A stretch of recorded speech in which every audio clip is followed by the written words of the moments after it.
everybody, welcome back to Fireside Chats with Farina. Today, we're going to talk about fidelity. This is a big deal. Like, everybody thinks a book from the 1700s, 1800s, everybody's like, up forthright and whatever. And sure, that is everybody's goal. But like, infidelity, that's not new. That's not a modern invention. That's been going around. It's just, it was different then. It was almost like assumed that all of the rich men, like we assume that when Tom Bertram is off doing his icky slavery stuff, he's also probably, stepping out on his wife. That is the assumption. And again, it goes back to maybe some of the goodness of Edmund becoming a member of clergy, because we know Tom Jr. is out sowing wild oats all around. And there's also this idea of women needing to keep their virginity and men getting to sow their wild oats. And so therefore then when they're married, she still needs to be loyal, but he gets to be unfaithful. But what's fascinating about Mansfield Park, and that's all there. It's on there. That's like text. That's not even subtext. It's just there for us all to see. Gross. But in this book, there's female infidelity.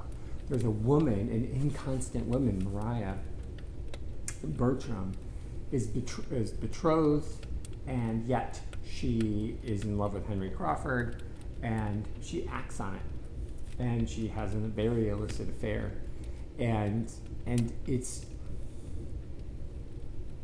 Fanny never really judges her because Fanny doesn't judge. She would never cheat. It's not a thing she does. Should Maria cheat? No, cheating's bad. Jane is very clear on that.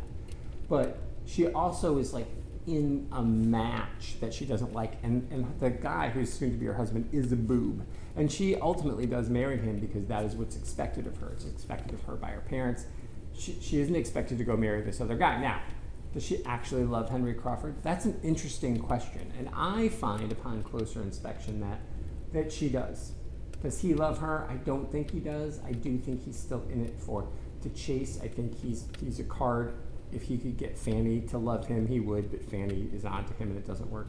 But he does get Maria to love him, and he does get Maria to cheat on her fiance and then on her husband, and then ultimately to run off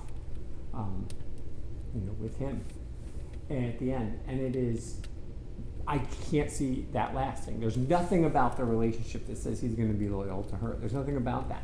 But but it's interesting because on its surface you're like, oh, a woman cheated, and that is still a thing that happens. You're like, oh, when you hear a story, it's like, oh, this married couple, he cheated on her, he banged the nanny, whatever, and it was like, gross. That's what happens. Gross. That's what men do. But when it's the other way, it's like, oh my God, it's so shocking that the woman had the affair with the younger man, or the woman banged the nanny, or whatever. That's somehow almost treated like fantasy or science fiction.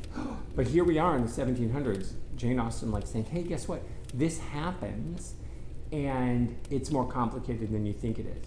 She does not in any way make Maria Bertram a hero, but she does show that there's more to it than we see. She's easily being manipulated by Crawford. He's a manipulator. She's just as much a victim. She makes her own choices.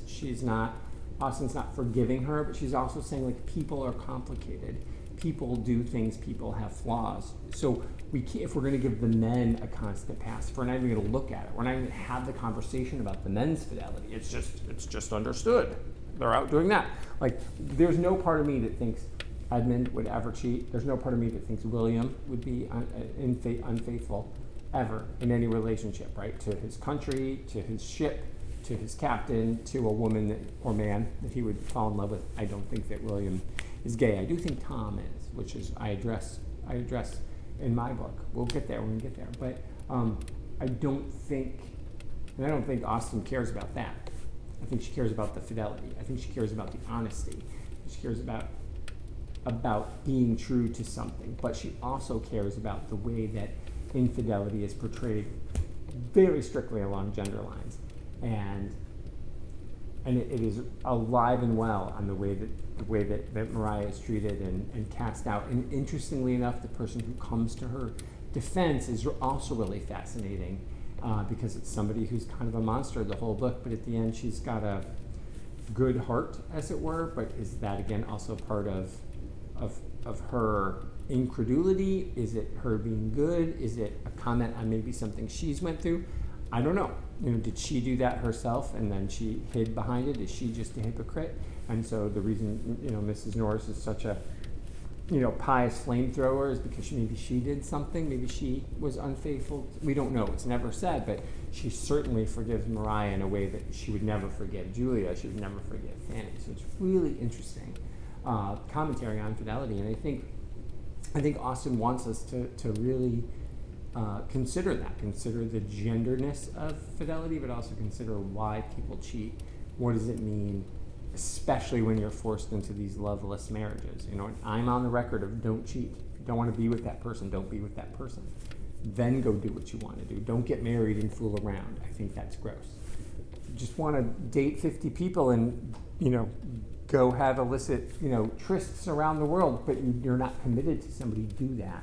And so I think Austen is actually saying that there's nothing wrong with the way that Mariah and Henry feel about each other.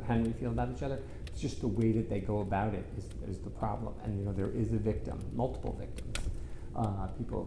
People's lives, our hearts are broken and lives are changed, all due to infidelity. And so she talks about that. She also talks about why are people in these marriages in the first place. So really, really fascinating stuff. So love to hear your thoughts on that, on the Mariah Crawford infidelity conundrum. And so thanks for watching, and I'll see you next